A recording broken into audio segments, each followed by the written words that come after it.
자, 그러면 저희 이번에는요, 밤사이 나온 이슈들 함께 정리를 해보려고 하는데요. 뉴스면에서 경제 어떤 내용들이 있을지 오늘도 너무 궁금합니다. 자, 예지 아나운서 어떤 내용 준비하셨을까요? 네, 제가 준비한 소식들은 오늘 머스크 소식을 먼저 가져와 봤습니다. 머스크도 걱정한 한국 인구 살멸 중이라고 한국에 대한 미국의 시선이라는 헤드라인인데요. 최근 퍽스뉴스 인터뷰에서 머스크는 가장 큰 걱정이 인류의 사멸이라고 답하면서 또 한국의 사례를 언급했습니다. 지난해부터 여러 차례 소셜미디어에 한국의 출산율 그래프와 인구 구조를 공유하면서 한국이 세계에서 가장 빠른 속도로 소멸하고 있다라고 의견을 내비쳤는데요. 특히 한국의 출산율은 현재의 인구 규모를 유지하는 데 필요한 출산율을 말하는 대체 출산율의 3분의 1 수준에 불과하다며 세 세대가 지나면 한국 인구가 현재의 3에서 4% 수준으로 줄어든다고 머스크가 스스로 경고했습니다. 다음 뉴스는 관세에 대한 소식 다시 가져와 봤는데요. 미국 무역대표부가 31일 도널드 트럼프 미 대통령과 의회에 제출한 국가별 무역평가 보고서에서 한국의 자동차 시장 접근권 확대가 미 자동차 업계의 주요 우선순위라고 밝혔습니다. 30개월 이상 소고기 수입 제한, 네트워크망 사용료, 화학물질 등록평가 관련 규제 등도 주요 무역 장벽으로 열거했습니다. USTR은 또한 한국 평균 관세율이 미국의 4배라던 도널드 트럼프 미국 대통령의 발언과는 달리 한미 자유무역협정으로 한국이 대부분의 대미 관세를 철폐했다고 명시했는데요. USTR은 이날 전체 397종 분량의 보고서 중에서 한국에 대해서 7쪽 분량으로 서술하면서 미국의 자동차 제조업체의 한국 자동차 시장 접근권 확대는 여전히 미국의 주요 우선순위라고 말했습니다. 이날 USTR이 공개한 국가별 무역평가 보고서는 다음 달 2일 상호관세 발표를 앞두고 나왔습니다. 향후 미국과의 관세 협상에서 주요 참고 자료가 될 전망입니다. 다음 기사 보실까요? 중국판 EUV 예고에 SMIC 5나노 양산설, 반도체 업계 술렁이라는 뉴스인데요. 중국의 매서운 추격이 가시화되자 글로벌 반도체 업계가 술렁이고 있습니다. 최근 중국에서 열린 반도체 전시회에서 설립된 지 4년 된 스타트업이 30종 이상의 첨단 장비를 전시하면서 이런 뉴스가 나왔는데요. 이 업체는 세계적으로 네덜란드 ASML만 생산할 수 있는 극자외선 정비급 성능을 내는 특허도 확보한 것으로 알려졌습니다.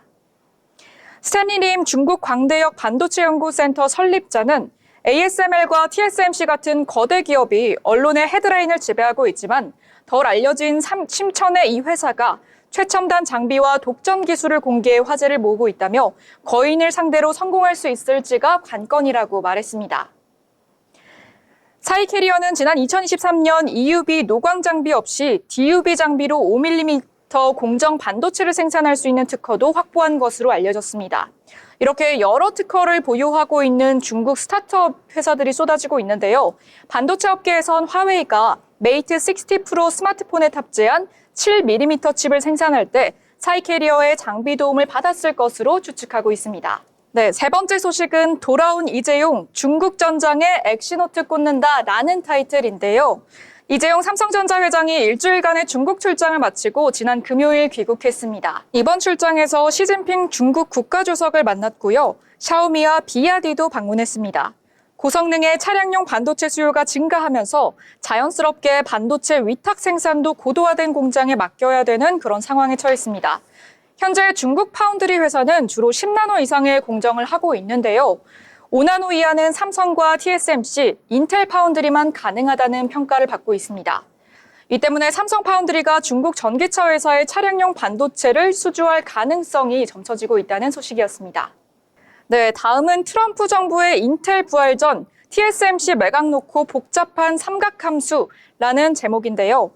도널드 트럼프 미국 행정부가 자국 대표 반도체 기업인 인텔에 대한 매각 논의에 착수한 것으로 알려진 가운데 특히 적자 상태에 빠져든 독자 생존이 불투명한 사업부인 파운드리 반도체를 대만의 TSMC가 인수하는 방안이 유력하게 부상하고 있습니다. 업계 1위의 기술력과 인력 등을 보유한 만큼 실제 인수가 현실화되면 국내 반도체 기업의 입지가 크게 좁아질 수 있는데요.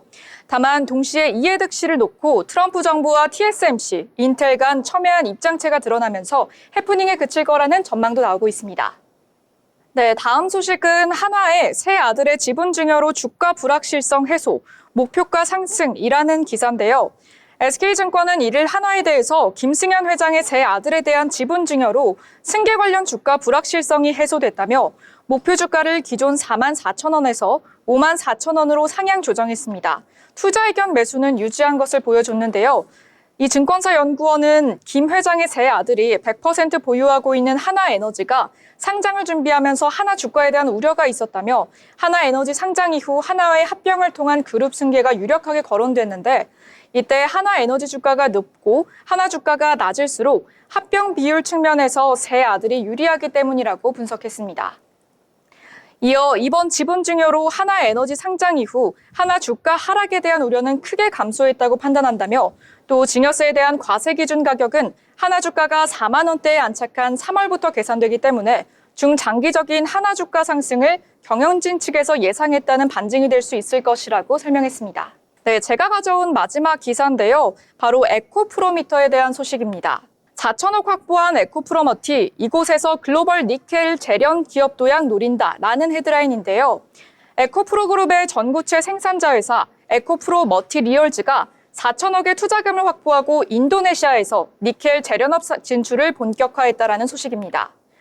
송호은 에코프로 대표는 지난 3월 26일 열린 지주사 주주총회에서 에코프로 머티리얼스가 인도네시아 그린 에코니켈 재련 시설을 인수하기 위해 자금을 조달했으며 빠르면 4월 말 기업 결합 신고를 마무리 지을 계획이라며 에코프로 머티리얼즈의 인도네시아 재련 자회사가 본격 운영에 들어간다면 연결 자회사 편입에 따라 에코프로 머티리얼즈 실적에 긍정적인 효과가 예상될 것이라고 설명했습니다. 네, 제가 준비한 소식은 여기까지인데요. 지금까지 뉴스 브리핑이었습니다. 네, 여러 가지 소식들 정리를 해주셨습니다. 특히 많은 분들이 관심 있는 기업 삼성전자이죠. 이 삼성전자의 회장 이재용 회장이요. 23일부터 중국에서 일주일가량이나 머물렀다라는 소식을 전달해 드렸습니다. 이 기간 동안 세계적인 기업들의 총수들과 만났다라는 내용도 함께 전해졌었는데요. 샤오미라든지 비아디 등 이 다수의 잠재 고객을 만나면서 앞으로 삼성전자가 새로운 공급망을 어떻게 펼쳐나갈지 이 부분에 대해서 투자자들의 관심이 모아지고 있다는 점 함께 참고하시면 좋을 것 같습니다.